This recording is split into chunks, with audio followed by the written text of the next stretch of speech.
Meeting number 108 of the House of Commons Standing Committee on Transport, Infrastructure and Communities. Pursuant to Standing Order 1082 and the motion adopted by the committee on Thursday, February 1st, 2024, the committee is meeting to discuss Canada's Infrastructure Bank's involvement in the Lake Erie Connector project. Today's meeting is taking place in a hybrid format pursuant to standing orders, and therefore members are attending in person in the room and remotely using the Zoom application. Although this room is equipped with a sophisticated audio system, feedback events can occur.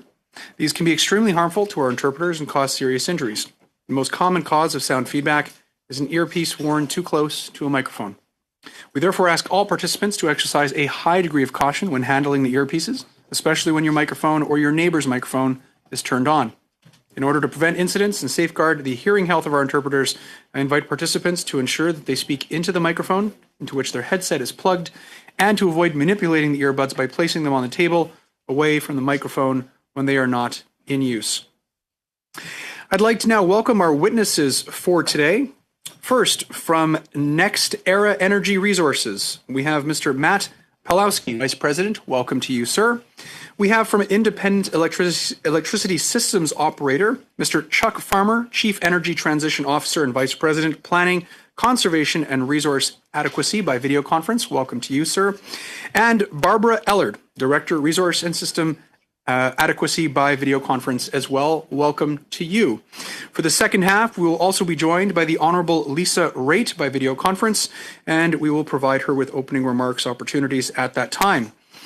Before we begin, colleagues, however, and before I turn the floor over to our witnesses for their opening remarks, I wanted to make three very quick statements. The first is with regards to photography in the room. When the committee is in session, for all those joining us in the gallery, photography is not permitted. If you've already taken photos, it is not permitted to share those online. Second, just some housekeeping for members of the committee. You've all been given the budget for this study. I just want to know if there's any questions or concerns, and if not, I ask for unanimous consent to adopt the budget as proposed. So moved. Unanimous consent. Okay, adopted. Thank you, colleagues. And third and finally, I'll turn the floor over to you, Mr. Strahl, as I believe you'd like to address the motion that you put forward. Thank you, colleagues. I introduced this motion previously, but it was adjourned due to another study that we were undertaking.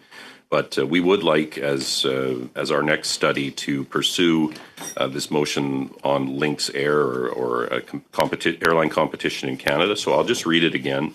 The motion says that pursuant to Standing Order 1082, given that Lynx Air has filed for court protection from creditors, stating that the compounding financial pressures associated with inflation, fuel costs, exchange rates, cost of capital, regulatory costs, and competitive tension in the Canadian market have ultimately proven too steep a mountain for our organization to overcome.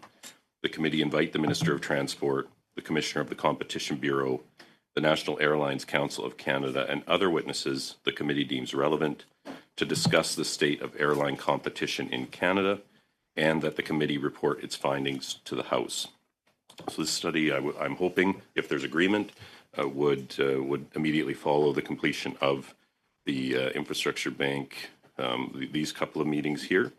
So I'm open. I'd like colleagues' feedback if there's anything they'd like to see added or removed from the motion, but we think it captures a good group of witnesses that can be invited. Whether or not they can make it or not is another question. But I turn it back to you, Mr. Chair, and to see if there's agreement to adopt this motion. Thank you very much, Mr. Strahl. Questions or comments, colleagues? Yes, Mr. Bachrach. Thank you, Mr. Chair. I believe we plan to do a study on competition in the air sector, and particularly how it relates to rural Canada. Is that correct? And perhaps you could let us know where that sits in the docket.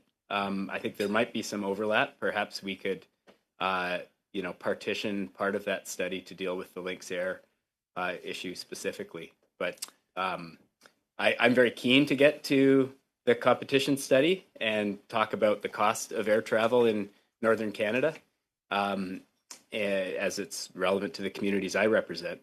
So I wouldn't want us to knock our work plan off kilter too much But at the same time, I agree that this is a worthy area of inquiry, and just wonder if we can merge the two. Thank you. Thank you, Mr. Backrack. So the timing does coincide somewhat. The schedule as of now is a business planning meeting on Tuesday. Thursday, we were going to address the final meeting of the accessibility study that we adopted at our previous meeting. And then the following Tuesday, we were going to begin the study as proposed by Mr. Strahl. Following that, we were going to dive into the study that was proposed by Mr. Badaway about rural and remote airports and accessibility and competition. So one would be going right after the other. If it is the will of the committee, perhaps they could be combined in some way, shape, or form, or they could just flow from one another. And it really is the will of the committee on that front. J'ai vu la main de Monsieur Barcelou Duval. Oui, merci, Monsieur le Président. Thank you, Mr. Chair. I quite sympathize with this topic as well as other topics which were tabled to the committee. I think that they are all relevant, so I have no issues adopting the motion. However, as far as prioritization is concerned, maybe we'll have an opportunity, if I understand well. There's a planning meeting which is slated for next Tuesday, which is our next meeting. Maybe during that meeting, we could specifically determine these details. I think it would be easier if we see the whole picture during a meeting that is already scheduled to discuss our study. Thank you, Mr. Barcelou Duval. Well, Chair, I'm supportive of your suggestion that this be combined with the other airline competition study. I would love to make sure that we have time to explore some issues around transport and conservation matters. And so I have in the works a potential study on that, and I would like to make sure we have time for some other issues, and if that means combining two similar studies, then I'm in favor of that. Thank you, Ms. Murray. Mr. Biddle. Not to add too much to just agreement with my colleagues, both in the NDP bloc and Ms. Murray, that perhaps it's better if we sit down next week and discuss merging this. We're not opposed to this. So I don't know if there's consent from the Conservatives to withdraw it so we can discuss it next week and have a broader study on competition, which is something we'd like to see. I'm not seeing anything, so I guess I'll move that we adjourn debate on this topic. Okay, so moved. Any objection to adjourning debate and resuming next Tuesday when we have our business planning meeting? Seeing none, it's adopted. Debate is adjourned. We'll now resume with the order of questions today, and we'll begin with opening remarks from you, Mr. Pulowski. Floor is yours. You have 5 minutes, sir. Great. Thank you very much. Thank you and good morning, Mr. Chair. My name is Matt Pulowski. I am Vice President of Development at Next Energy Transmission. I am responsible for the development of the Lake Erie Connector project. NextEra invests in, builds out, operates clean power solutions in North America. In Canada, NextEra has majority ownership of a 450-kilometer electricity transmission project located between Wawa and Thunder Bay, Ontario. We also own and operate wind generation and energy storage facilities. I would like to thank the committee for inviting me to speak about the Lake Erie Connector project. NextEra is hard at work on this project, building on the efforts made by the previous owners and moving it forward. By way of background, the Lake Erie Connector is a proposed 117-kilometer underwater high-voltage direct current transmission line linking the province of Ontario to the Commonwealth of Pennsylvania. In July 2022, the original owners of the Lake Erie Connector project suspended its development given the prevailing economic conditions. In January of this year, NextEra acquired the ownership interest in the project. NextEra sees great value in the Lake Erie Connector. This includes local economic opportunities, increased reliability and resiliency for Ontario through the new access to the PJM market. As the new owner, we are actively engaged in discussions with Ontario's independent electricity system operator and First Nations. NextEra's efforts are supported by the Mississaugas of the Credit First Nation, as well as 6 nations of the Grand River Elected Council. Another important phase of the Lake Erie Connector's development will be the collaborative discussions with the Canada Infrastructure Bank. We view the CIB's role as an important potential project investor and to facilitate First Nations involvement in the project. However, let me be clear. The Lake Erie Connector has not entered into any project financing agreements with the Canada Infrastructure Bank. It has not received any funding from the Canada Infrastructure Bank. While we are happy to assist the committee on understanding the viability of the Lake Erie Connector, under NextEra's ownership, we are not able to address matters that predate our involvement in the project. I want to emphasize that NextEra stands ready to pursue the development of the Lake Erie Connector. We are excited about the project. We view it as an innovative way to strengthen Ontario's grid reliability and resiliency and to diversify Ontario's access to power markets. I look forward to your questions and thank you very much. Thank you very much, Mr. Pulowski. Next, we'll turn it over to the witnesses from Independent Electricity Systems Operator. Floor is yours. You have 5 minutes, please. Well, thank you, Mr. Chair, and thank you for the invitation to appear before this committee. My name is Chuck Farmer. I am the Vice President of Planning, Conservation and Resource Adequacy, as well as the Chief Energy Transition Officer of Ontario's Independent Electricity System Operator. My role is to ensure the long-term reliability, affordability, and sustainability of Ontario's bulk electricity system. And this includes responsibility for long-term system planning, overseeing the acquisition of new generation and other system infrastructure, and the delivery of energy efficiency programming. I am joined today by my colleague, Barbara Ellard, who is our Director of Resource and System Adequacy, and whose role is focused on acquiring generation and other system resources. Barbara led the commercial negotiations on the Lake Erie Connector project. As background, the Independent Electricity System Operator, known as the ISO, is the provincial agency accountable in legislation to maintain the reliability of Ontario's electricity system. We operate and ensure the reliability of Ontario's power grid in real time, 24 hours a day, 7 days a week, balancing supply and demand in Ontario and into neighboring jurisdictions. We also plan for the reliability, affordability, and sustainability of Ontario's electricity system over the long term, ensuring we have the infrastructure in place to meet the needs of Ontario as much as 30 years into the future. I believe it is important to note that the ISO does not own any of the system's assets or infrastructure. We are an independent operator and planner of the entire system, ensuring all of our assets are working in unison to ensure the reliability of Ontario's electricity system without any financial interest in the assets themselves. We are compared to our traffic controllers. We don't own the airplanes or the runways, but instead of safely guiding planes, we move electrons around the system so that Ontario continues to have reliable access to electricity where and when they need it. As noted at the beginning of my remarks, part of my responsibilities at the ISO is to oversee the assessment and potential acquisition of new electricity infrastructure projects, often through competitive procurements or through bilateral negotiation. This work included assessing the value and subsequently negotiating a commercial contract for the development of the Lake Erie Connector project that was being developed by ITC Holdings. These negotiations concluded in 2022 when ITC Holdings decided not to pursue the project, citing macroeconomic changes as impacting the overall project. What I would highlight is that the focus of any ISO involvement in the project was to ensure the best value for Ontario's ratepayers. Through this lens, our assessment at the time showed that the project and negotiated agreement was expected to be of value to Ontario's ratepayers, contributing to the reliability and affordability of our electricity system. And for context, Ontario has transmission interconnections with neighboring provinces and states that include Quebec, Manitoba, New York, Minnesota, and Michigan. Through these interconnections, we import and export electricity daily through our electricity markets. This adds competition that helps to drive down cost, allowing us to more efficiently use the assets within Ontario and serves as a crucial source of supply when Ontario is experiencing tight conditions on the system. As it relates to the Canada Infrastructure Bank, we became aware of their involvement in early 2021. Overall, the focus of our interactions with the CIB were limited to understanding what their financial impact on the project would be for Ontario's ratepayers, as well as sharing our views on the value of the project to Ontario.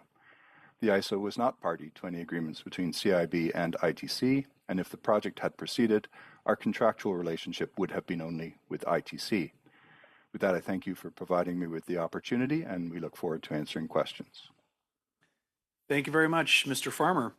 We'll begin our line of questioning today with Dr. Lewis. Dr. Lewis, the floor is yours. You have 6 minutes, please. Thank you, Chair. Thank you for coming, Mr. Pulowski.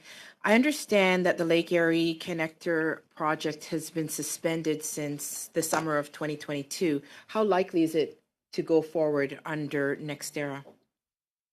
Thank you for your question. We are actually very excited about the Lake Erie project. In our due diligence efforts that we performed over several months, we found it to be a great project for, again, market access between Ontario and PJM. And with the changing conditions on the electric system that are going on between resources and load growth and other factors, we see it as a critical asset for Canada and for IESO going forward. So we are very excited about developing the project. We want to move it forward, and that's why we're here and happy to testify here. So your company is a Fortune 200 company valued at $120 billion. And last year, NextEra made $22 billion in profit. Now, NextEra is one of the most profitable energy companies in the world. And you said that you haven't received any money from the CIB. Is it your testimony today that you have no plans, your company has no plans to take low interest loans from the CIB? We actually have just re-engaged conversation with CIB and are looking forward to actually engaging them on this project as a potential partner. And I think we look at the involvement of the CIB in multiple ways. Financing is just one of the ways we look at it. I think the other way is, as I mentioned in my opening statement, really as a partner with the First Nations and as a way to involve the First Nations in the project. So it's not just about the financing, it's about other things that the CIB brings to the table. Okay, so why does a $120 billion company, one of the biggest energy companies in the world, need a subsidized loan from Canadian taxpayers in order to build this transmission line? Again, I think that the involvement of the CIB is not just from a financial perspective. But you do plan to take a low interest loan from the CIB, even though you're a $120 billion company. Canadian taxpayers are going to fund this project, essentially. We have engaged the CIB in discussions just like we do with a lot of other financing partners. We view the CIB as an investing partner. Have they told you what rate the loan would be at? We have just started those discussions, so we haven't even gotten to that phase of the discussion at this point. So that's going to be subject to negotiation with the CIB. Do you know what rate the Fortis loan was at? I do not. Okay. Yeah. So a multi-billion-dollar corporation gets a taxpayer-funded loan from Canadian taxpayers at a low interest rate, probably around 3%, because that's usually the rate that I've seen so far, while Canadians are paying interest of 7% loans on their mortgage, and a $120 billion company needs a taxpayer-funded loans when Canadians can barely afford food. Does that seem fair to you, sir? I think when we look at our financing partners, we look at them from the standpoint of making the right investment in the right project. Okay. So the way I really look at this is that, again, with CIB, a partnership and an agreement that we would reach would benefit both parties. And I think that's the way that we're looking at it. So I think interest rates are certainly one part of it, but I think there's multiple levels of what a financing partner brings to the table. And we do financings with lots of different entities across our entire portfolio, whether that's with infrastructure banks such as the CIB, but also with the Department of Energy in the U.S. Okay, I have very limited time, Mr. Pawlowski, so thank you for your answer.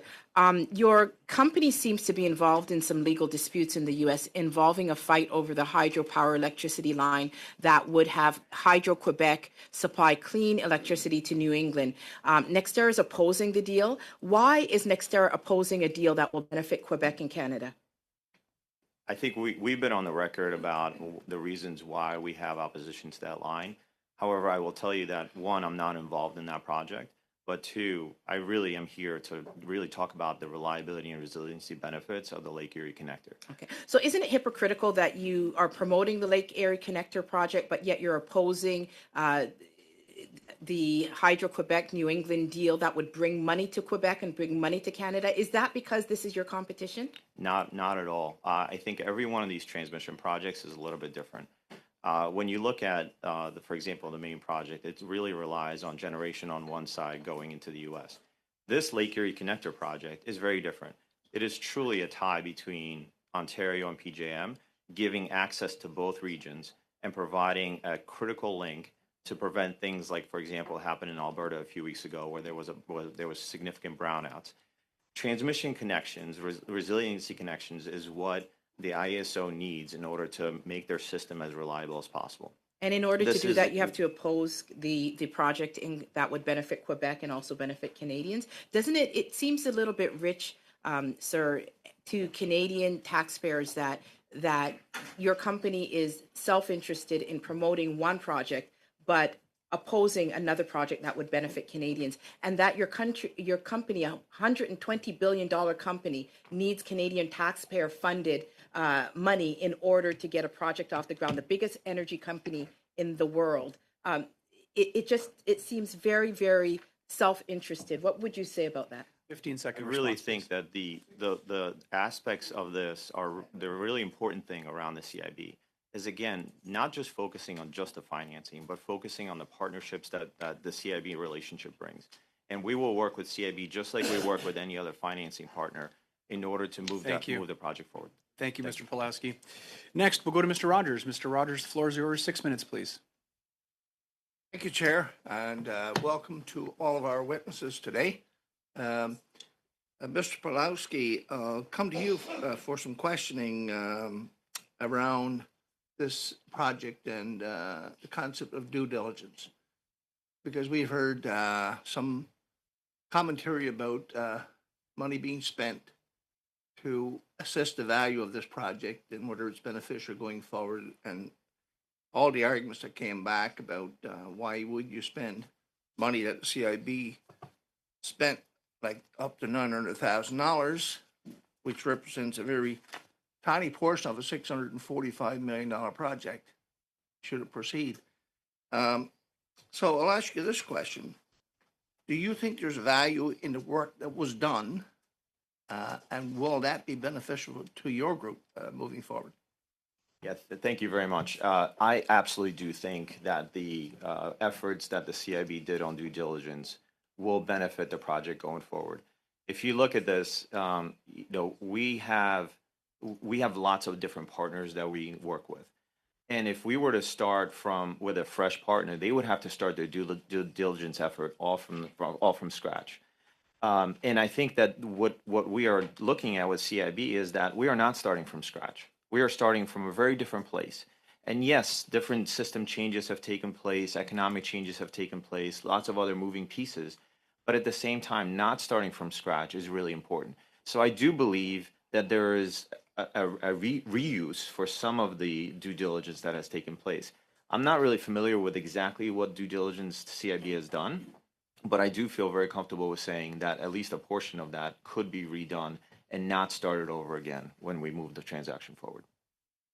Well, I think the CEO of the CIB was there at our last meeting, and a lot of the work of the committee or the bank in terms of due diligence and the importance of doing that and not having a financial disaster like I referenced in Newfoundland and Labrador or Muskrat Falls, for example.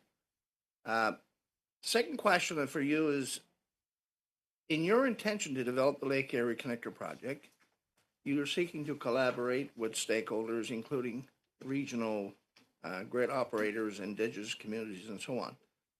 How do you think this will improve the project going forward? And are you taking a different approach than the last proponents of the project? Yeah, it's a great question. We certainly are taking a very different approach because there's been a lot of system changes that have taken place. I think that, and I don't want to speak for the ISO, but even the generation resources on the system have changed since the project has been essentially suspended. So, for example, much more battery storage in the Ontario province. Significant changes in the PJM interconnection with a tremendous renewable queue that's waiting to be interconnected. So we certainly are looking at and engaging all the stakeholders that we have, including the First Nations, including the ISO, to make sure that we fully vet out what that true benefit is going to be. And that's how we're going to move it forward. So I think that the approaches may be somewhat similar, but I think that there's a lot of changes that have taken place in the last few years. And I will tell you one of the most significant changes that I think is happening all across the North America area is the significant load growth that's happening. That is a huge topic of discussion in pretty much any setting with any utilities, is the data centers, the AI load growth, the artificial intelligence. All those things are creating a massive influx of electricity load. And that is creating a need for projects like Lake Erie. So we have to engage all stakeholders, including load customers as well, to make sure that we understand how the system will look and where this project fits in with all the other resources that the IESO has. So I guess it's fair to assume then that the focus on clean energy going forward, electricity, wind, solar, and so on, is a big part of what your company is focused on. Yes, absolutely. So we NextEra as a company, we are the largest wind and solar developer in the world. We pride ourselves in the fact that our projects are clean and we develop those projects for our customers who need them. So yes, absolutely. This type of project is, again, another resource that's added on to all the clean energy and other resources that are coming in. Okay, thank you very much. Mr. Farmer, I'll ask you this question. Why was CIBC financing needed for this project, and is it absolutely necessary, and how is it helping the people of Ontario? Well, I would stress that the IESO's relationship was with ITC, and that we negotiated or were negotiating an arrangement to pay for an availability payment for the line. We were not involved in how ITC would then finance the project. That is up to any proponent to determine how they will do that. I will say that there is a lot of infrastructure that needs to be built over the next number of years, and that we would certainly welcome any way to reduce the cost of that infrastructure to Ontarians. Thank you. Thank you very much, Mr. Rogers, and thank you, Mr. Farmer. Prochainement, nous avons Monsieur Barcelou Duval. And now, MP Barcelou Duval, 6 minutes, please. Thank you very much, Mr. Chair. Thank you, Mr. Palowski, as well as Mr. Farmer, for joining us today. Mr. Palowski, I understand that your company is a company that is well represented, and it's an American company, but essentially based in the US, which is in the business of energy production, and that the Lake Erie Connector project, which is of interest to you, allows you to connect part of the American Midwest with part of Ontario. But from your point of view, I understand that seeking out financial partners in a project like this one is interesting for you because it limits the level of financial investment and also secures interesting or profitable interest rates in order to leverage the infrastructures which you need in order to export the energy which you generate. I also understand the need for you as part of a project like this to be able to ensure that it works from a numbers perspective, to ensure that you derive the necessary profit margins. But why do the Canadian taxpayers, more specifically the Quebec taxpayers, why would they have to take part in the funding of an infrastructure which would be owned by an American company whose objective is to increase its profits and to export even more energy to Canada? So what's the interest or the added value for Canadians to fund this infrastructure project? I think that the real partnership that we look at with CIB, again, is not just on the financing front. There are other aspects of the CIB relationship that we look at, again, with our relationship and involvement with the First Nations and other aspects. We look at CIB as one of the investment vehicles that we could use for this type of transaction. And we certainly do a lot of work to make sure that we vet out who the partners are going to be and then show those partners that there's value for them being involved in the project. And I think that the due diligence that the CIB does and the efforts that they go through really make sure that it's the right investment for the bank, right?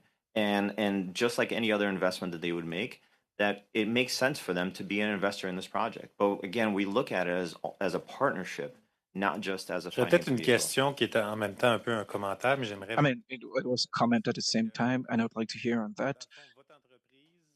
In fact, your company contests energy export projects from Quebec, clean energy export projects, and subsequently your company comes to source out funds, which is paid out through the state and which is taxpayers' money for you to do the same thing, but in the reverse direction. Don't you find that this is a bit ironic as a situation? I really do not think that it's actually in the other direction. I think that what we look at with the Lake Erie project is it's really a project that has market access to both markets. It is not what we call in the industry a generation tie line. A generation tie line is essentially generation on one end that is fully needed in order to transport down to another load. That is very different than what this project looks at. This project is not really tied to any one generation source. It is a tie between two separate markets. So the market access that IESO would have in PJM and potentially contract with resources in PJM and vice versa creates a dual flow. And I think that's really important because that's the kind of tool that's needed, not just generation flowing from one area to the next, but having what's called diversification of generation resources that helps the system have the right mix in order to meet the loads that are there. OK, 2 minutes. Well, I think I have 2 minutes left. In your investment portfolio, you have, among others, gas plants. You intend to invest, and you already have wind energy as well as solar energy investments. And what I understand is that in your company, in other places, you spoke about the fact that gas plants would be clean sources of energy. And I'd like to know, in the perspective of maybe exiting from fossil energy sources as we're trying to achieve as a society. Do you intend to subsequently phase out of those gas plants in order to invest in cleaner, 100% clean energy sources? Great question. I think it speaks to what we're doing as far as the whole company. So when we look at our company, we really have two main entities within that. So Next Energy Resources is the wind and solar company that does development and operations of wind and solar predominantly, some nuclear plants as well. On the other side, we have Florida Power and Light, which is our utility in the United States. It's the largest utility by megawatt hour in the United States. There, we have a pretty significant gas presence that's been there. It's a very efficient gas fleet. But what we also announced is we announced a program called Real Zero, which is our efforts to get our Florida generation down to a zero emissions profile by 2045. That includes conversion of some of the gas plants into hydrogen. It includes more transmission for all the solar development that we're doing.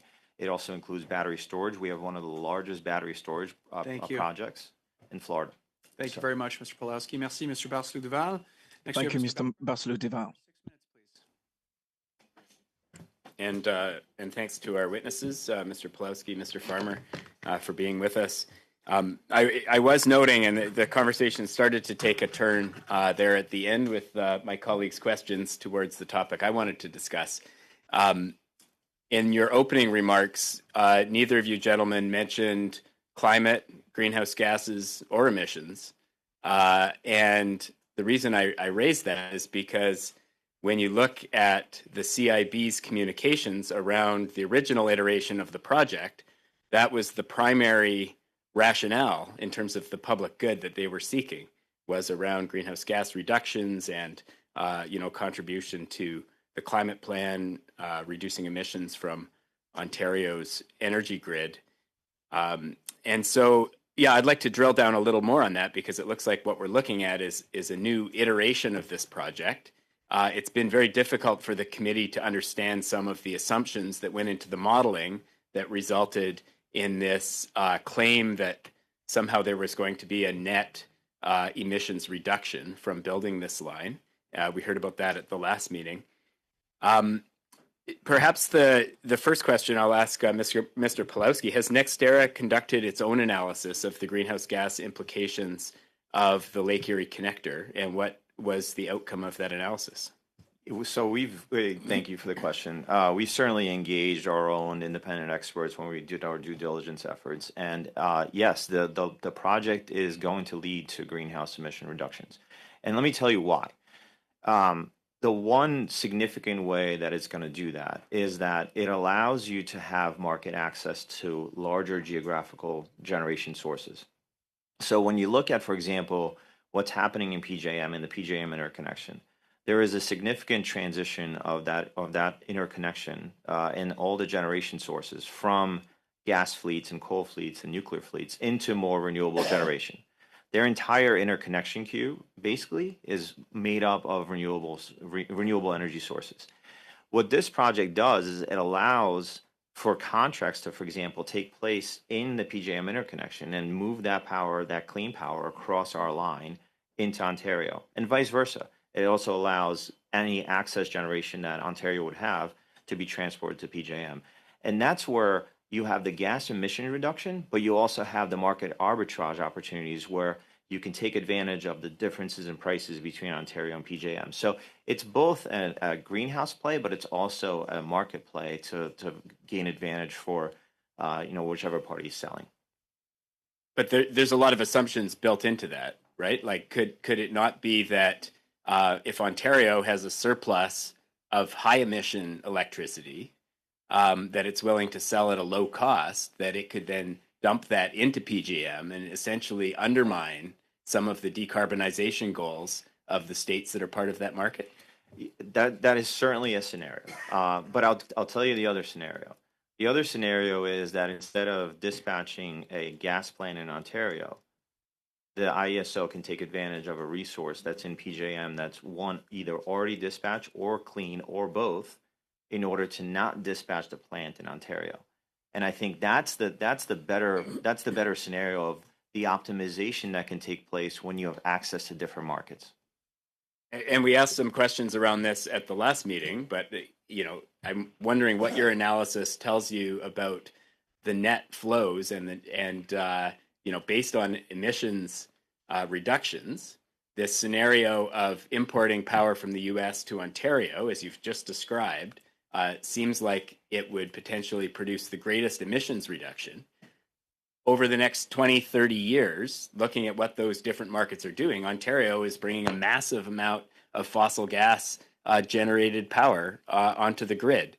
So can we safely assume that really what we would see under this project is a net flow of power, that Ontario would become a net importer of American power in order to meet decarbonization goals? Is that largely what we would see? Yeah, I mean, look, on a long-term basis, I think you would see that this is just another resource in the stack that the ISO has. And I think that that's what our studies are showing, is that there is an ability to have this resource and to optimize the system for both reliability and resiliency. And I think that's really what our models are showing, and that's why we're excited about this project, because it really creates the opportunity for ISO to have one more access market to gain, whether it's greenhouse reduction emissions or from a financial perspective. Turning now for a question to Mr. Farmer, does the IESO have a decarbonization mandate? And if so, how is that mandate articulated? So we do not have an explicit decarbonization mandate. However, I would point you to Ontario government's Powering Ontario's Growth plan and the ISO's own work on the pathways to decarbonization. And when we look at what is happening in Ontario, given the recent developments, particularly around demand that my colleague from NextEra raised, we have a lot of battery plants being built. We have 2 going into southwestern Ontario. There is a lot of mining starting to develop in the north, and great population growth. We see demand increasing. So we in Ontario have set in motion, we're just in the process of completing about 2,500 megawatts of storage procurements, which will enable renewable energy over the longer term. We are beginning a procurement for about 2,000 megawatts of non-emitting energy, and we expect that to grow to about 5,000 coming into service in the 2030s. And we have set in motion about 8,000 megawatts of new or refurbished nuclear. Thank you very much, Mr. Farmer.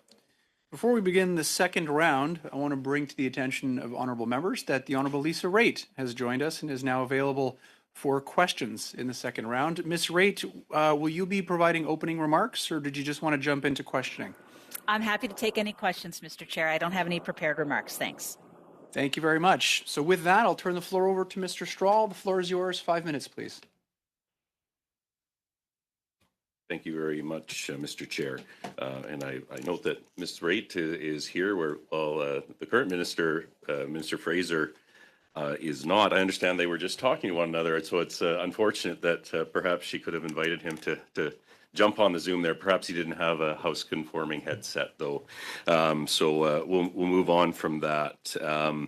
Mr. Pawlowski, you said in your opening remarks that the Canada Infrastructure Bank, if I heard it correct, is a, quote, potential project investor. Would you proceed with the project without the investment of the Canada Infrastructure Bank? Could it go forward if the CIB was not an investor? Yeah, thanks. I do think that the benefits that the CIB brings to the table are really important. And again, I think we look at it both from a standpoint of financing, but we also look at it from the standpoint of other participation that's included. So we view CIB as a potential investor because it's one of the investors that we would like to work with.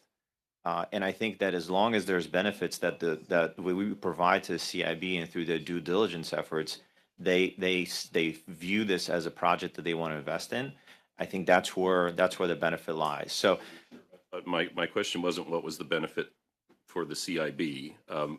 So are there other investors that could fill the financial gap that the CIB would fill? Are there other potential project investors that are not backed by the Canadian taxpayer?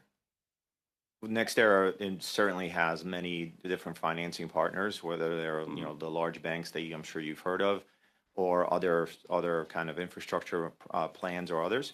But again, I think that when we look at the CIB, there are benefits that the CIB brings that are unique to CIB and unique to Canada. Sure. And that's why we go through the effort of. So CIB obviously provides you, a private company, with a benefit in that it comes with low interest loans backed by Canadian taxpayers. And you've also mentioned numerous times that you believe that the CIB, if you bring the CIB on board, you essentially fulfill your duty to consult and accommodate where necessary when it comes to First Nations. So it sounds to me a little bit like it's definitely a win-win for your company in that you get a Canadian taxpayer-backed loan, and you also essentially check the box or extinguish your responsibility to fulfill the duty to consult and accommodate where necessary should you not bring on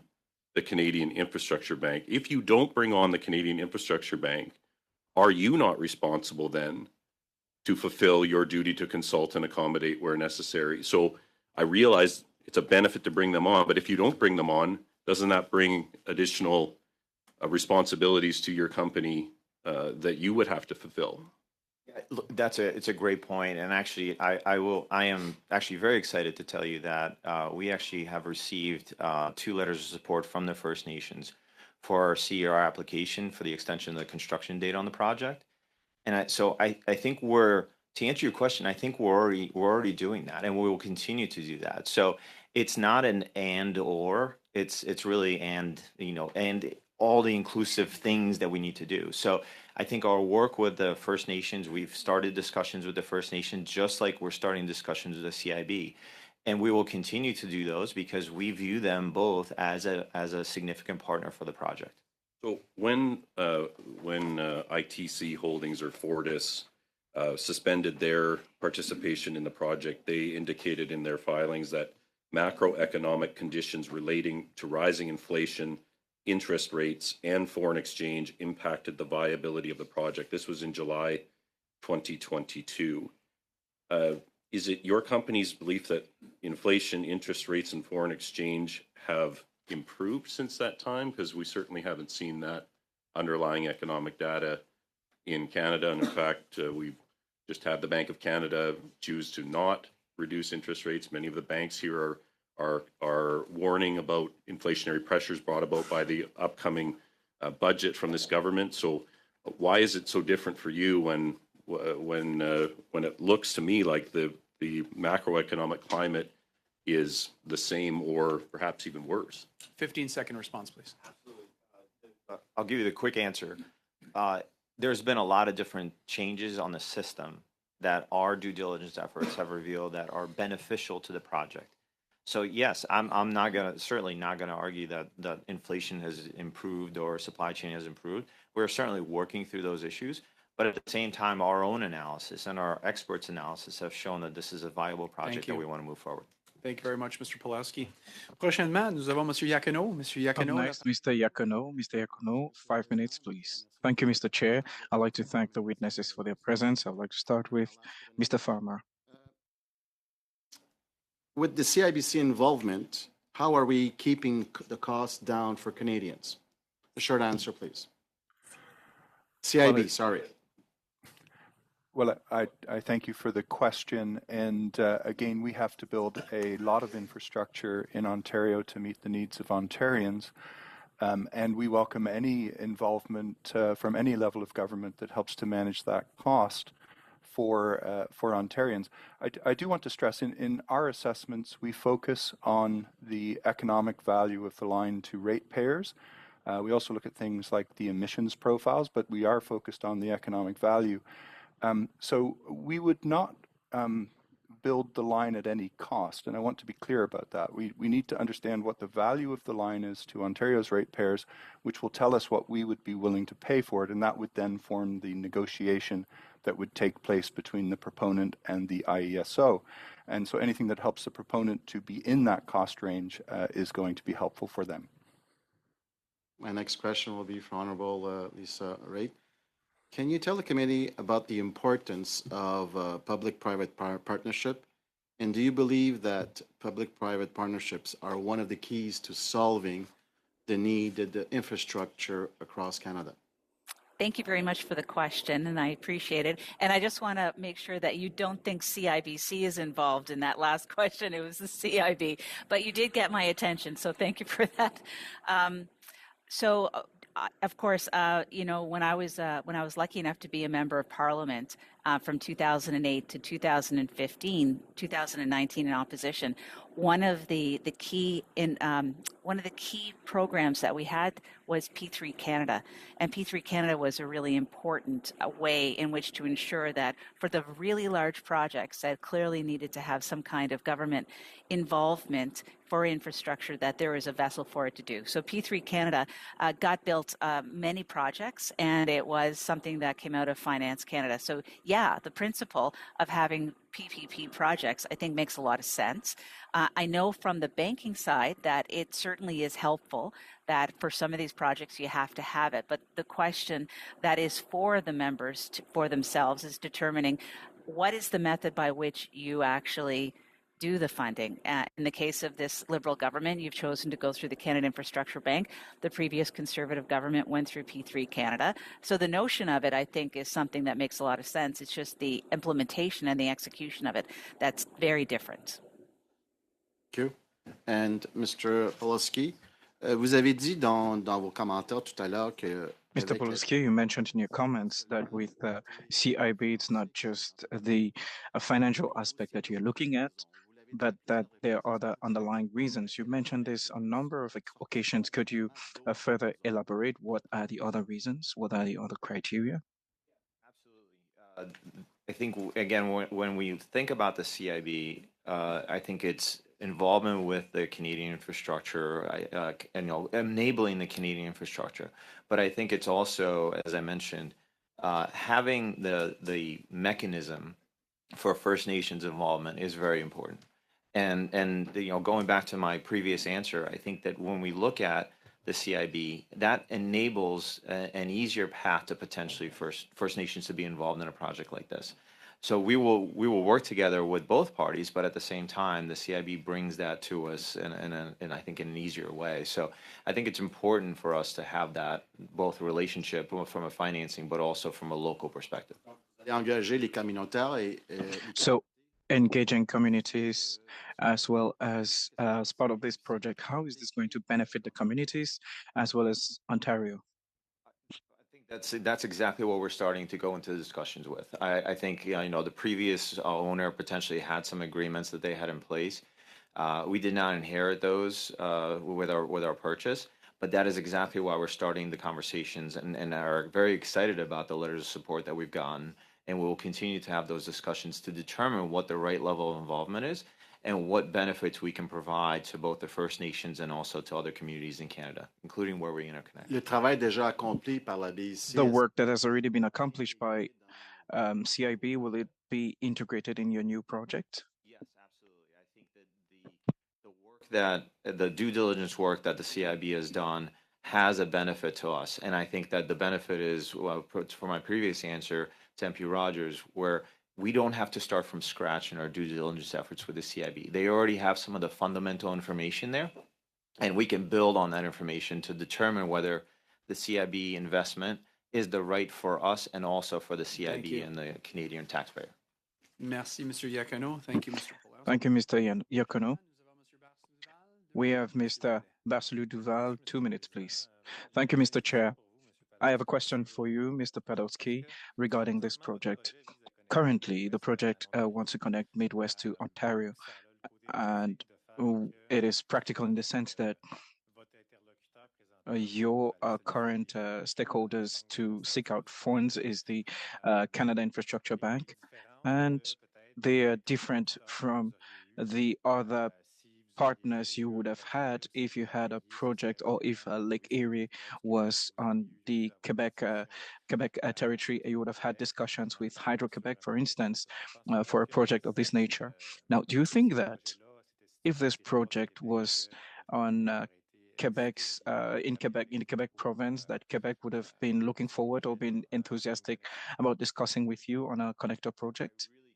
Quebec would do or not do. But I will tell you that I think one of the reasons why this project is viable and makes sense to us is the connection between Ontario and PJM. And that is a very strong connection and a very important connection from a reliability and resiliency.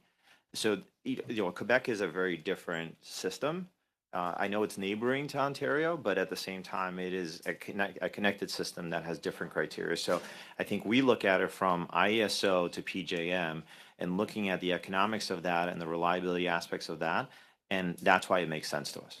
Je vous remercie. Je posais cette question-là. Thank you very much. I was asking this question because you would understand that the taxpayers' money from Quebec is part of the investments made by the Canada Infrastructure Bank. And this leads me to ask a number of questions, especially in the sense that if we had a similar project happening in Quebec, and which had already happened and in which the Canada Infrastructure Bank did not invest, a project that had to do with exporting energy to the US, and you oppose this project. Now, so we will be funding your project to import energy to our country here, and it's funded by the CIB. I mean, I'm disturbed, and if this project was happening in Quebec, maybe this would have led to things would have played out differently, both on your part as well as on our part, and especially in light of the current issues happening right now. Mr. Chair, I would like to use the rest of my time to, well, unfortunately, you don't have a lot of time left. There's another round. You can still save your questions for the next round.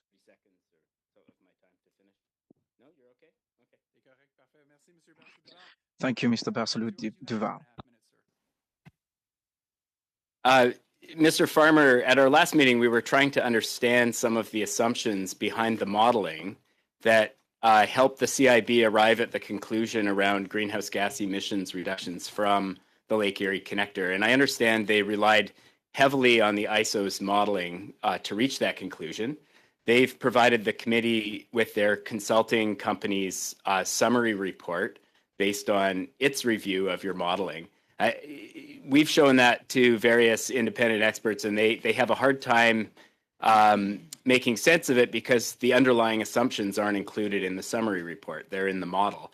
I wonder if there's additional information that the ISO could make available to the committee to help us analyze and better understand the assumptions that led to the conclusion that it's going to reduce greenhouse gas emissions by X number of tons over X number of years. So our assessments did see that there would be a reduction in greenhouse gas emissions.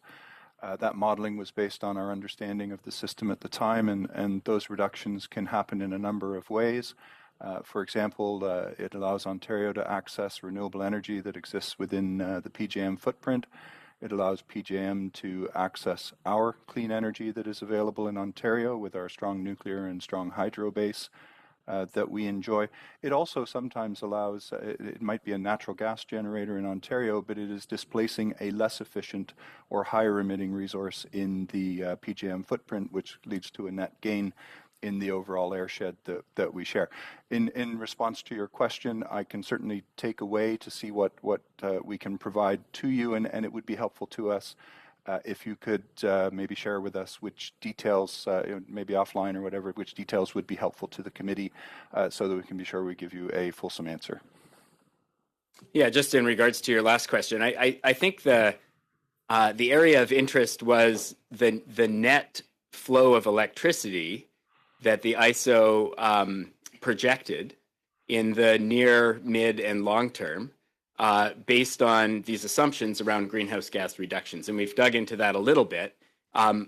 Really, if you read the press releases and the communications from the CIB, they pitch this as an exporter of clean energy from Ontario.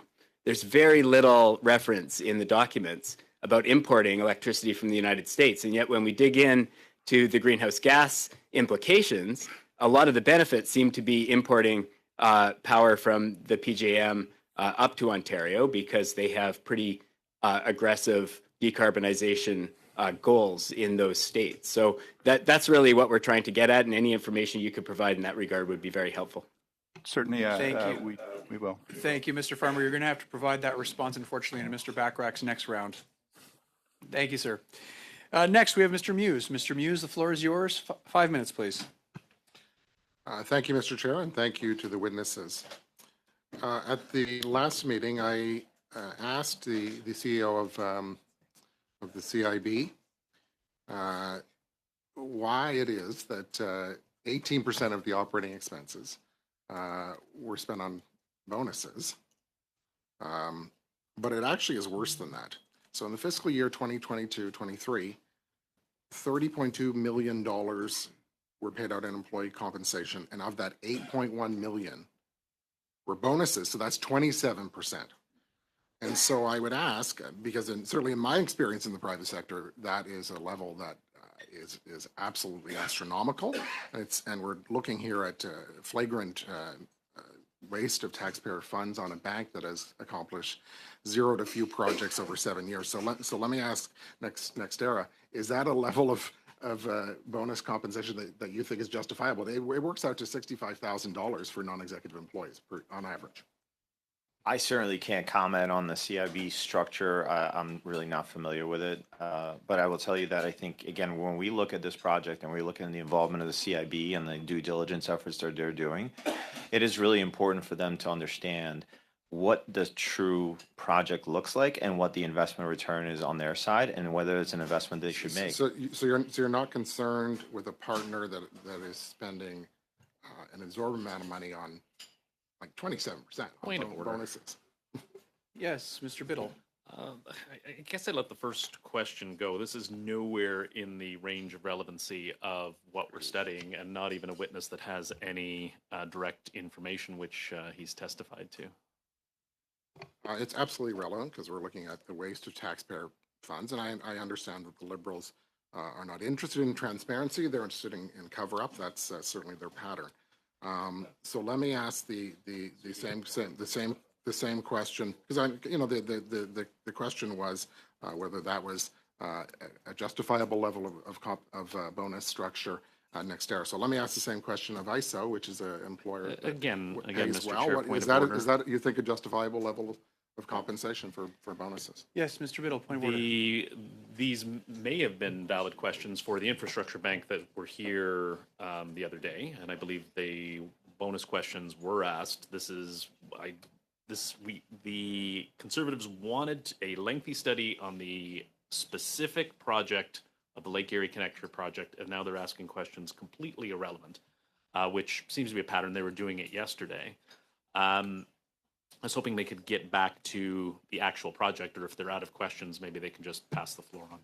Thank you, Mr. Biddle. I'll ask all colleagues to stay on point and ask questions directly related to the Lake Erie project. Thank you. Again, I understand the efforts of the Liberals for cover-up. For a ridiculous amount of bonus. So let me switch gears, and I'll ask this to the Honourable Lisa Raitt.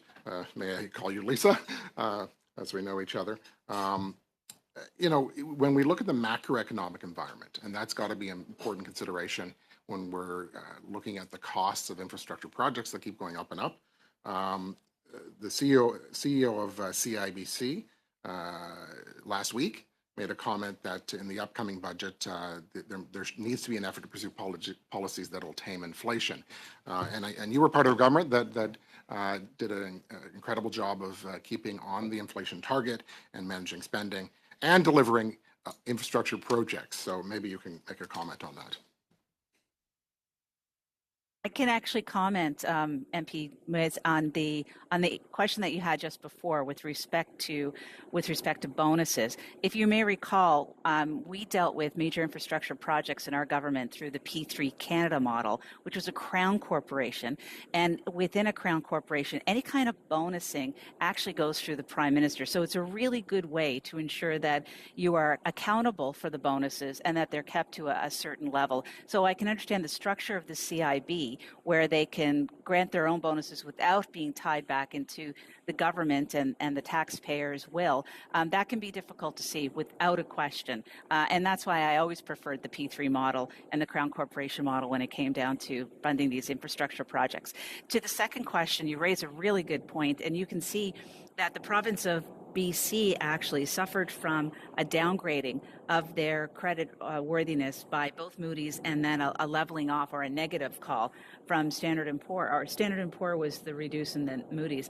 And the reason why they did it was because they were very concerned about the continuous deficits that we're having and that there was no ability to understand whether or not you're ever going to come out of it. So there's a very real danger, even though BC is spending a lot of money on infrastructure, you just can't spend infrastructure and assume that it's all going to be okay on the credit rating side, because banks want to see that there's going to be a way out, a plan out of all of these deficits. And in the case of BC, it's a living example for all of us to look to the federal government in the same view, which is, are you sure that what you're doing isn't going to cause us to have a downgrade in our borrowing accreditation? And inflation, but also interest rates, because that's obviously going to be another macroeconomic impact on the cost of financing projects and building infrastructure projects in Canada. I would agree with you. Thank you very much, Mr. Muse. Next, we will go to Mr. Biddle. Mr. Biddle, the floor is yours. You have 5 minutes, sir. Thank you so much, Mr. Chair. And I guess I'll continue with Ms. Raitt, and good to see you. I guess I'll build off the point from Mr. Muse when he says the CIB has accomplished zero. Do you agree with that assessment, Ms. Raitt?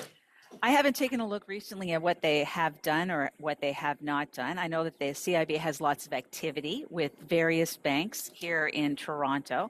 Whether or not they have had projects completed, I did go to an announcement of one project that CIBC was involved in. I don't know whether or not it's been constructed or whether or not it's been completed, but certainly they were involved in it. It had to do with distributed energy in Markham, Ontario. So I guess I'll turn you back to comments you made. I believe you were with Mr. Corey, who we heard from the other day. You had said you're doing a lot of work. You're getting projects done, and you are. I think filling the need that's been shown to be necessary in order to get projects going here in Canada. So which is it, I guess? Well, the reference was to a specific project that we were being interviewed on, and it had to do with some work that was being done by the Royal York by a private entity that was making it more green and adhering to it. It needed some help from the CIB, and in fact, it was given. I have not seen any larger projects being done other than something like that.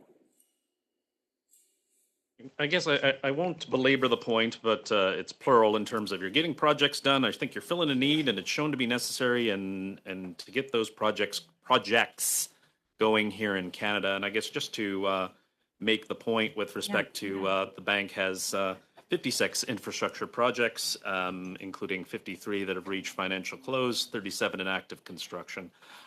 So I guess I agree with Ms. Raitt, your previous comments.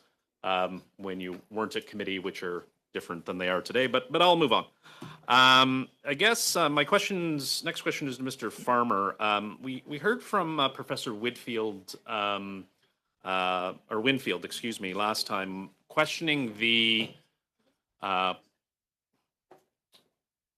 carbon, questioning Ontario's ability to sell carbon, lower carbon electricity to other markets, given the state of the system.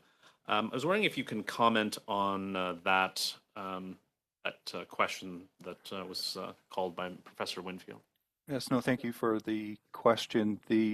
What we have to remember about this particular project, but in addition, all of our tie lines, is that they are importing and exporting energy every hour as opposed to at a peak when you may have a lot of generation online. And so there are many times during the course of the year where demand is much lower. Demand does vary a lot over the course of the year. We have a large nuclear baseload fleet, even with our refurbishment program, a large hydro fleet, and we have substantial wind and solar on the system. So there are many hours when we have available non-emitting energy that we can export to neighboring jurisdictions. As we look forward in Ontario, we are investing. We do acknowledge that we will be using more gas in the near term as we meet the significant economic growth that we are seeing, particularly in southwestern Ontario. But as we move forward, we will use the gas fleet more, but then we will reduce that usage because we are investing very heavily in storage, in renewable energy, and in nuclear to maintain our clean electricity system. So I was wondering if you could expand a bit. I know you've touched on it with respect to the benefits to Ontario ratepayers in terms of the infrastructure and what we're actually going to see on the ground if this project's completed. So it's important, thank you for the question. It's important to note that we value all of our interties with our neighbors. Our interties provide extremely valuable services to maintaining the reliability of the electricity system. So they can provide capacity, which is when we might be in tight times, we can import capacity from neighboring jurisdictions. We do that quite a lot. They can provide energy. They can provide reliability services like operating reserves. So we get a lot of value, and the more interties, the more robust our interties, the more we can rely on them to maintain the reliability of our system. We looked at each of those value streams when we were looking at this particular project, as we would with any intertie proposal, and came up with assessments of those values. And if you required more information on those specific values, my colleague Barbara Ellard would have the details, and we can provide those. Thank you very much, Mr. Farmer. For our final round, we will go to Mr. Strahl. Mr. Strahl, the floor is yours. You have 5 minutes, please. Well, thank you very much, Mr. Chair. I wanted to go back to just again to the update to investors that Fortis made. ITC Holdings, another name here. They indicated when they bailed out of the Lake Erie connector project, they said that macroeconomic conditions relating to rising inflation, interest rates, and foreign exchange impacted the viability of the project. So, and we when I talked to Mr. Pawlowski, he said he wouldn't say that the situation has improved in terms of our interest rates, in terms of inflation, in terms of the macroeconomic conditions have not improved since July of 2022. And so what is happening here is a private sector investor has bailed out of a project because they can't make it work anymore. Financially, it doesn't work due to the economic conditions. We saw last week, Scotiabank said that Bank of Canada rate cuts could be delayed by high government spending.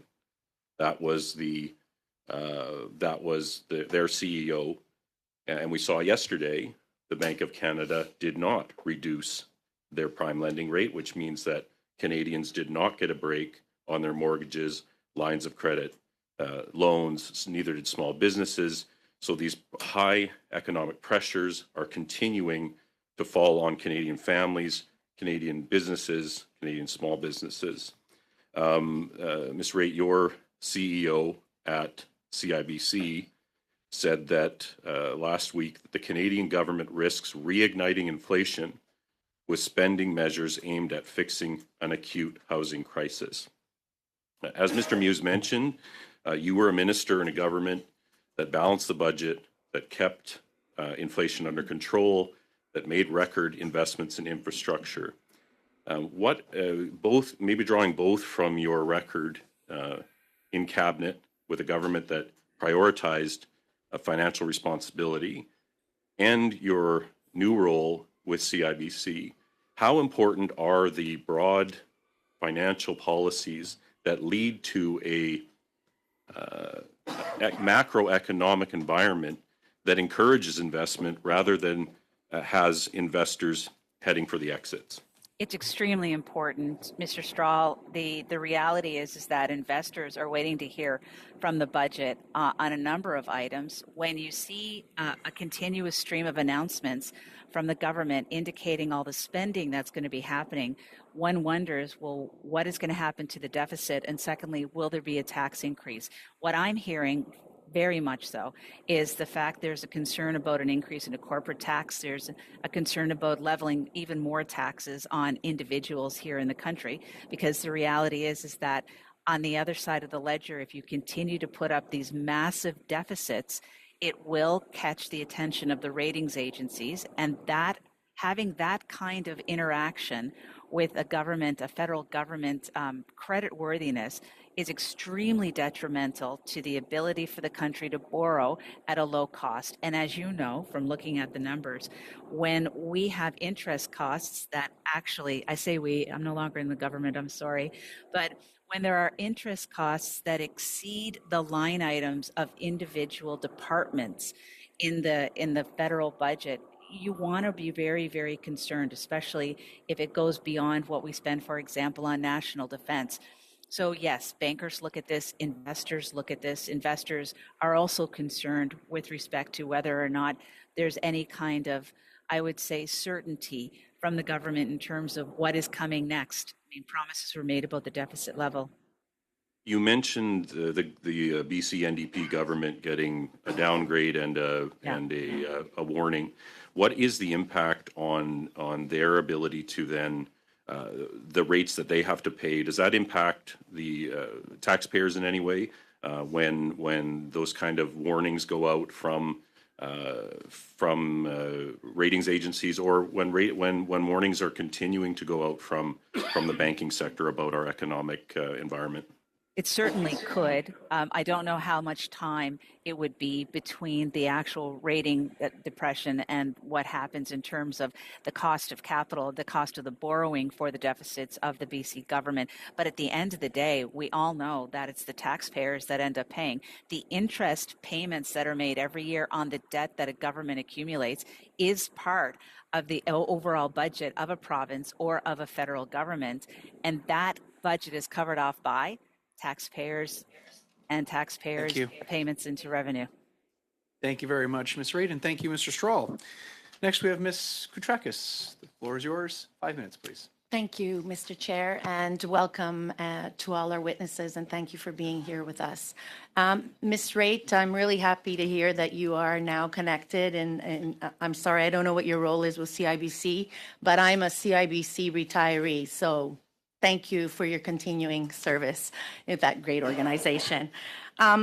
I'd like to ask you, in your past experience as a minister, and now with your work in the private sector, how important is it in your view for due diligence to be done on projects? Well, that is the key, right? Due diligence has to be done on project. It has to be done at the pace of the project and not necessarily at the pace of bureaucracy, which can be a difficult thing to slow down a project.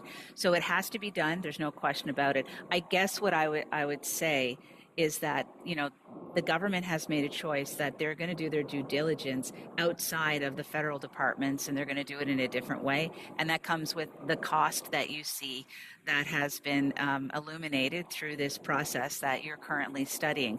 And it's up to yourselves and it's up to taxpayers to determine if that is an appropriate use of the taxpayer dollar. Ms. Raitt, when you were in government, did P3 Canada use outside consultants to complete any of those due diligence before projects were approved and gone forward? Sure. My understanding is that there was always due diligence. What I can't tell you is whether or not there were outside contracts that did it, but I do know that in the case of the federal government, because we were actually working with the provinces and municipalities and not specifically with individual companies, I think the due diligence, and I stand to be corrected, but I think the due diligence would be of a much less intense measure than the due diligence that may be happening when you're giving money to private companies.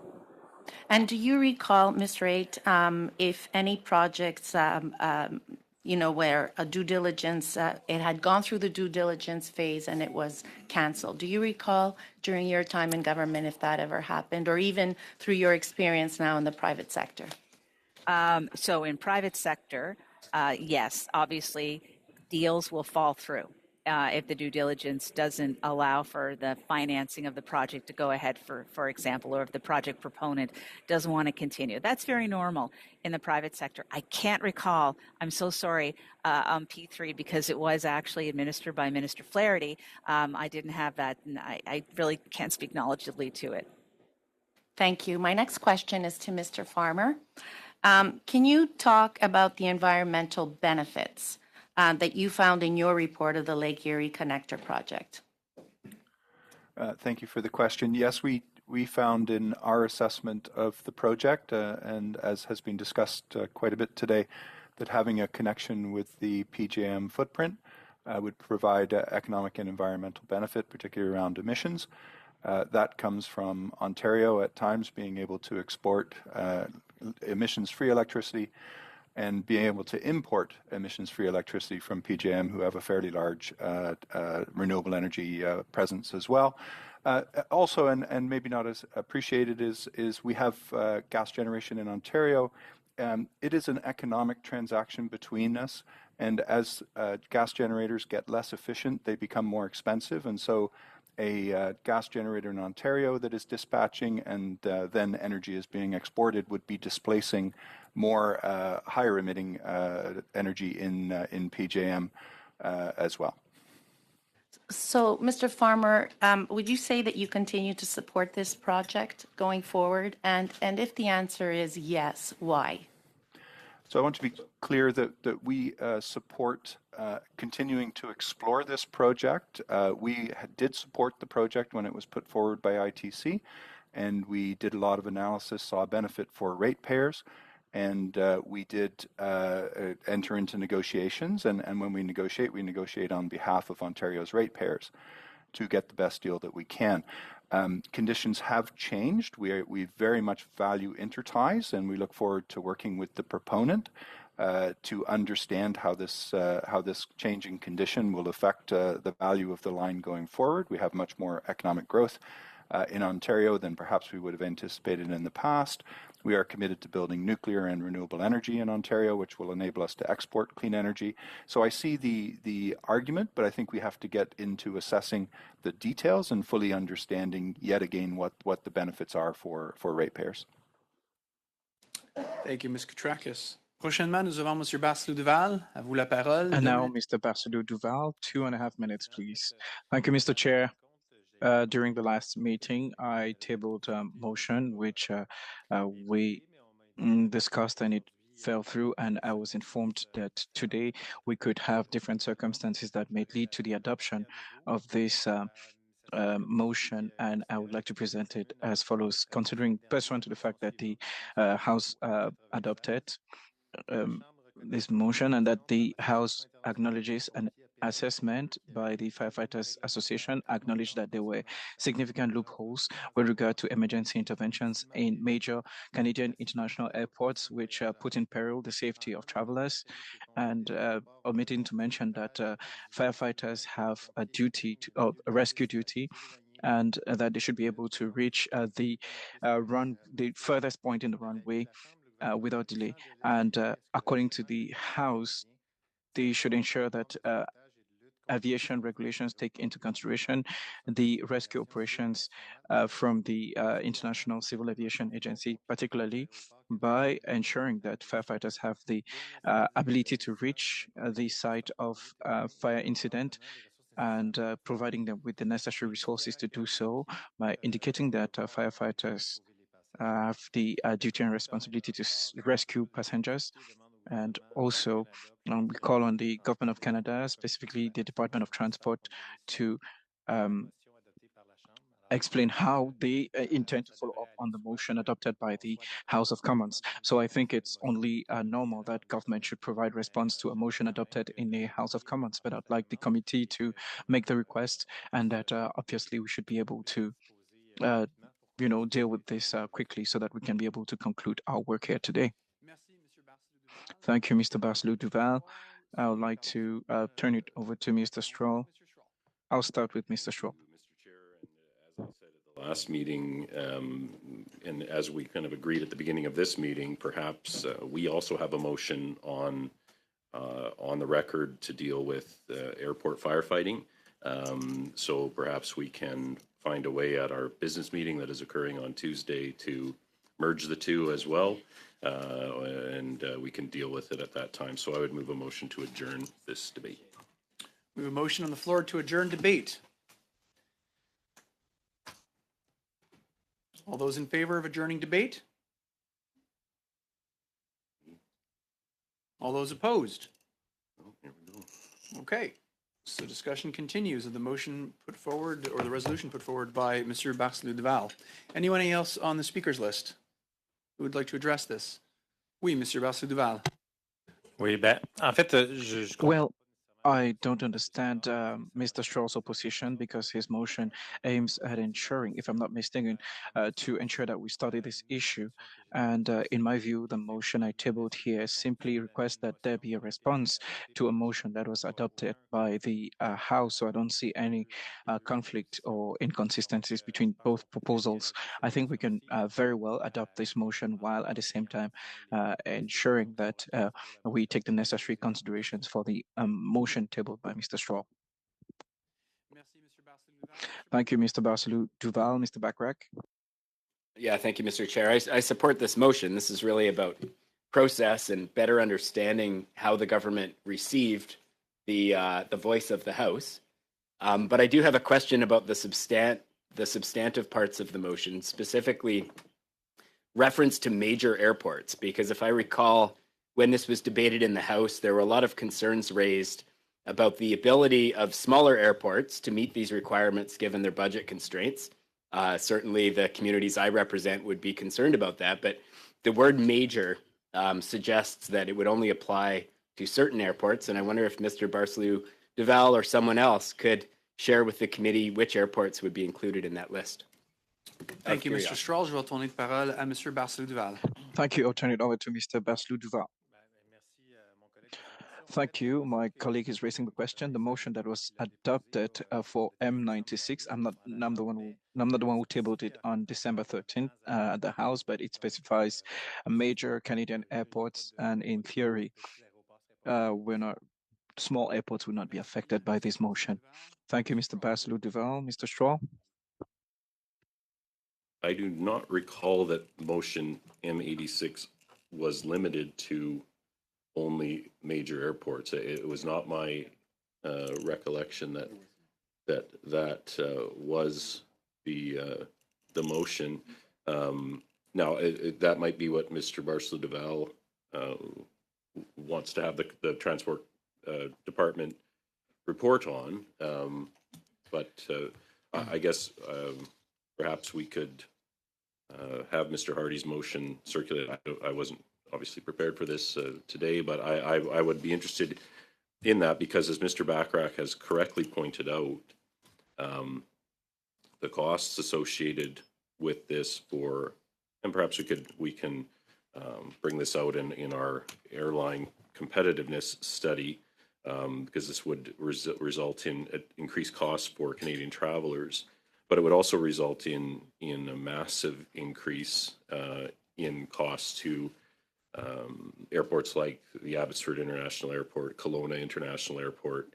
In British Columbia, Mr. Bachrach mentioned his airports as well. So that is why we proposed a motion calling on the committee to undertake a study on aircraft rescue and firefighting at airports and aerodromes, allocating a minimum of 3 meetings to this study to hear from witnesses that include the International Association of Firefighters, the Canadian Airports Council, and other interested parties, and that the committee report its findings to the House.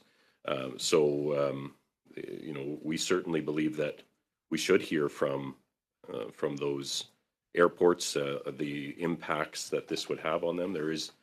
Motion 86 is non-binding on the government, and perhaps that's why Mr. Barcelou-Duval wants to know if they're taking it seriously or not. But we envisioned a more comprehensive study that would actually hear from people that would be impacted by this.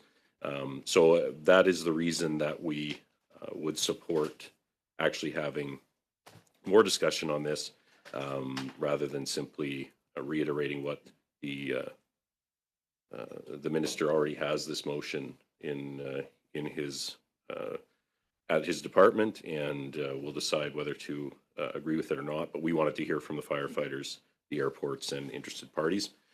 So if others don't want that to happen, we can have a vote if we'd like to get this passed or not. But that is the reason why we want to have a more comprehensive look at this, rather than simply asking what the department is going to do with a non-binding motion. Thank you, Mr. Strahl. Monsieur Barcelou-Duval, suivi par Monsieur Bachrach. Mr. Barcelou-Duval, followed by Mr. Bachrach. Thank you. Well, I was listening to Mr. Strahl. If you have the opportunity to take the motion I tabled in committee, which was distributed to members, simply restates the content of the motion M96, which refers to major Canadian airports, which puts in peril the safety of travelers. And when you look at point E of section B, they simply ensuring that the International Civil Organization respects a certain number of regulations, and it's very clear in the motion that this refers to major Canadian airports. And as I mentioned, with regard to his proposal for a study, I am very amenable to that, and I think firefighters will be happy to come and provide testimony and explain what their policies are. I think this would be relevant, and it's also important that we have a response to this motion that was voted in the House. Thank you, Mr. Chair. I'm just not familiar with any classification of airports based on size, and maybe someone else around the table has that information, but I know there are international airports. Some of those international airports are fairly small.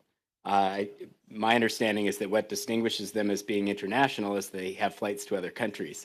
But I don't think that's the intention behind the word major in the motion. It's to indicate that these are the airports in Canada that have the most traffic, and where this kind of equipment and preparedness could be accommodated within their budgets.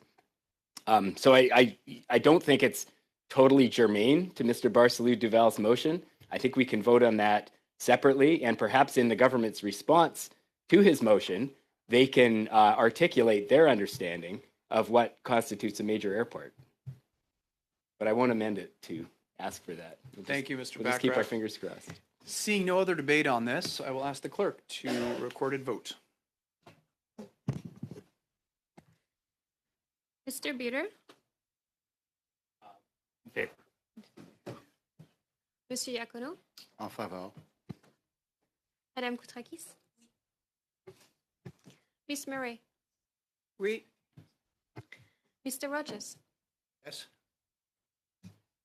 Mr. Schwal, Yes. Mr. Muse, Yes.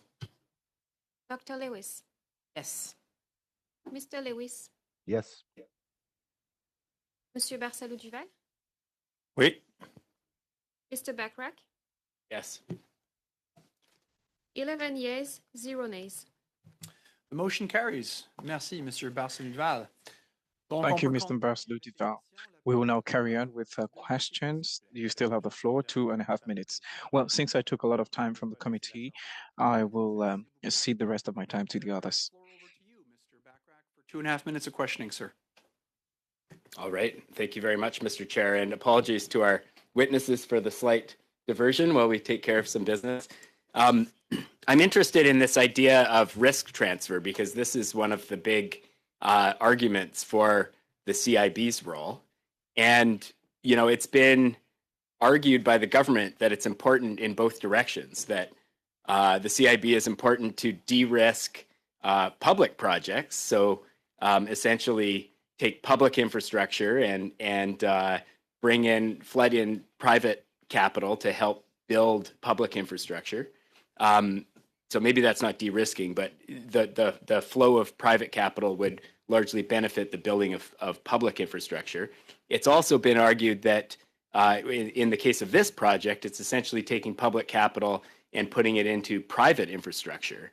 And I guess my question for Mr. Pawlowski is, if a project like this has proponents with such deep pockets, and if there's a strong economic case, like your company wouldn't be involved in it if there wasn't a strong financial case for your company to profit off this project over the long term. If all of those things are true, why should the Canadian public be involved in building it? Like it seems like a project that can stand on its own 2 feet, and I would echo the sentiments of a former member of the committee from the Conservative Party who said, you know, it feels like the eagerness of the CIB to get something built, anything built, has resulted in them essentially trying to convince the private sector to allow them to lend them low-cost money.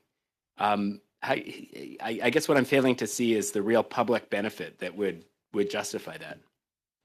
I think there's so it's a great point, great question. I think there's a lot of benefits that we have with any of our financing partners. But when I look at this project, again, we've done our due diligence. We understand that there is viability for the project, and we've engaged in commercial discussions with the CIB because we view them to be a good partner and a potentially good investor in the project.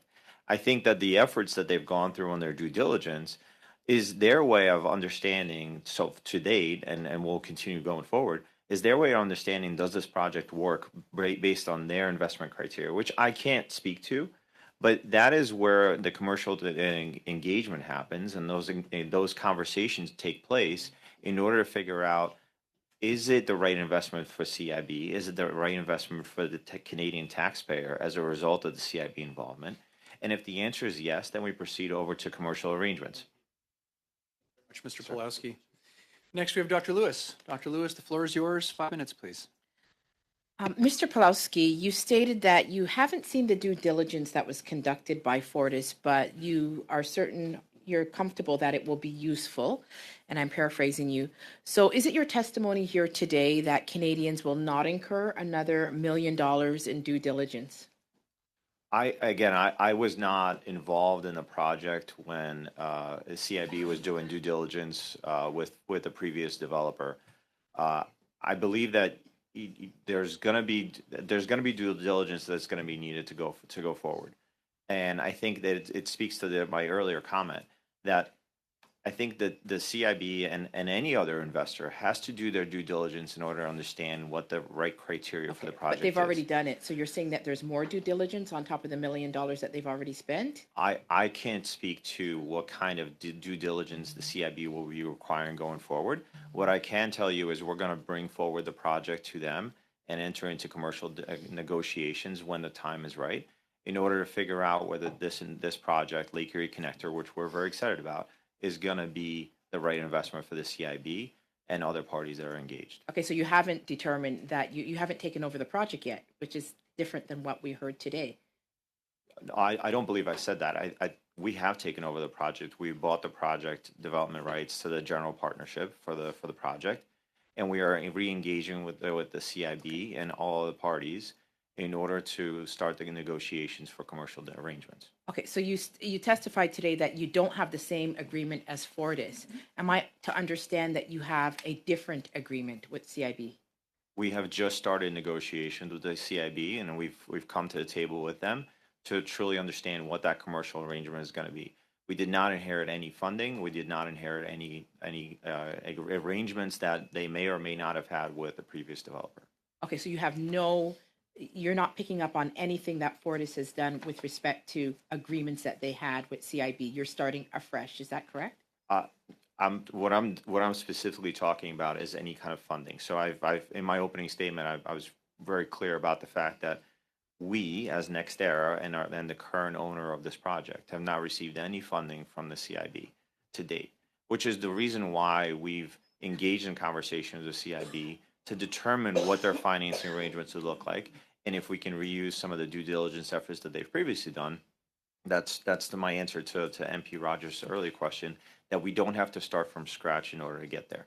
But I think it's important for us to engage with the CIB and figure out what that structure is going to look like and how we potentially move forward on the project. Okay, thank you.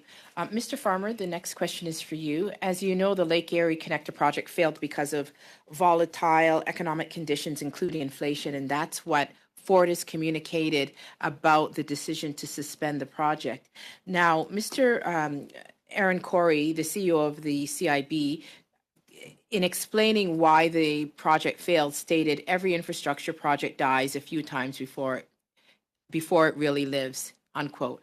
Can you tell me what happens to a $655 million loan and the cost of the project? Do these costs, specifically the cost of the project, impact on ratepayers and the cost of electricity? And can you explain the connection between that?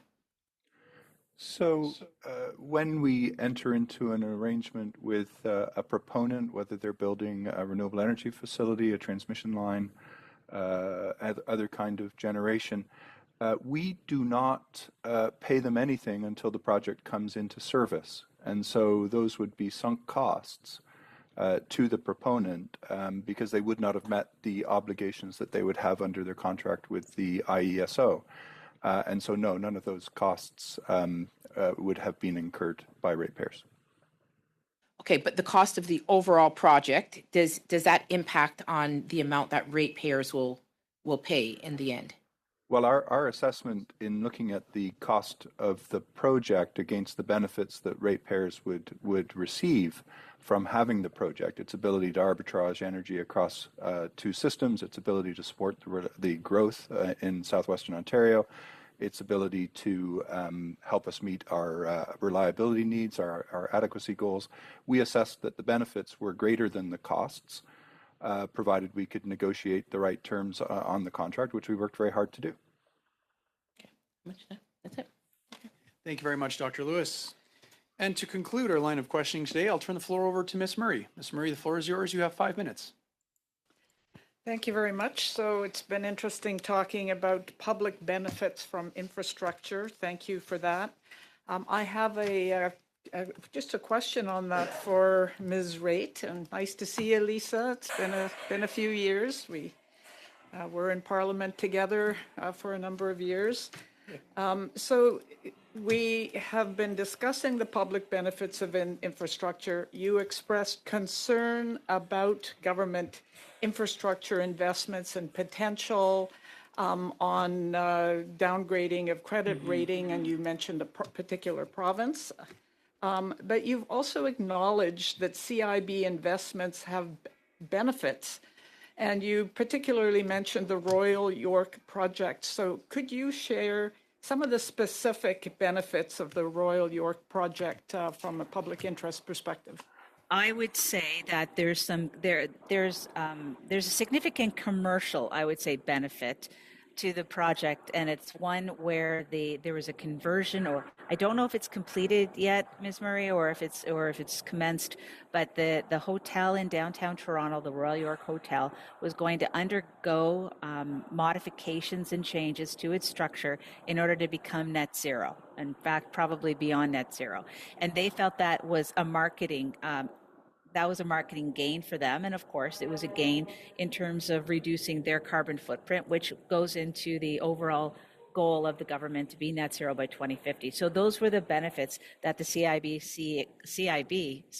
I did it myself. The CIB explained when I conducted the interview of Mr. Corey. Great. Well, thank you for clarifying that. Now, I do have a question for Mr. Pawlowski, and it has to do again with public benefits. And this is as a British Columbian, there has been a huge movement towards First Nations involvement in public-private partnerships or major infrastructure projects, and Canada has really facilitated that as well with, for example, a pipeline from Alberta to the West Coast, the Trans Mountain Pipeline. And I know that there's conversations and work underway such that over 100 First Nations, all of the nations along the route, may have an opportunity to have an ownership stake. So I'm interested in your company's policies, principles, or objectives around First Nations ownership, so going beyond mitigating impacts on First Nations, but actually having them as co-owners in projects. Could you speak to us about your thoughts about that with this connector project or in general for your company? Yeah, thank you very much. I think when we look at our efforts with the First Nations, and by the way, almost any other stakeholder that's included in any of our projects, we definitely take a stakeholder first approach, and we engage with the First Nations and others to make sure that we have the conversations, which we've just started, in order to figure out what the right opportunities are, both from potentially investment, but also other levels of participation, including community benefits. So we take that view on any of the projects that my team works on. For example, in the United States, we're working on a project that goes through the state of Oklahoma. We are very active in discussions with, much further in discussions with the Cherokee Nation, for example, which is a Native American tribe in Oklahoma. And we take that view that it's important for us to engage early and often to understand what both the engagement looks like, but also what issues we may need to address on a specific project. So it's very much an education of the stakeholder, like a First Nation, on what we're doing, but also to understand and value the feedback that we're getting back on what importance aspects are to the areas that we're potentially impacting by our project. Well, thank you. And if I have a minute of time still. You have 30 seconds, Ms. Murray. Okay, could you just comment on the positives through the Lake Erie Connector project of Canada learning from the United States' work on engagement and ownership by First Nations and vice versa? Yeah, I think, again, I'll point to some of our other projects that we've done. I believe that there is a role for all stakeholders involved in these kind of projects. But I think it's also important for all the stakeholders to truly understand the benefits that these kind of projects bring. And as we've heard, increased loads, increased economic development as a result of those loads creates the opportunities for these type of projects to be a key resource for the Canadian ratepayer, for the Canadian taxpayer, I'm sorry, and for all involved stakeholders, including the First Nations. Thank you very much, Ms. Murray. And on behalf of all committee members, I want to thank all of our witnesses for appearing before us today and giving us their time so generously. With that, this meeting is adjourned.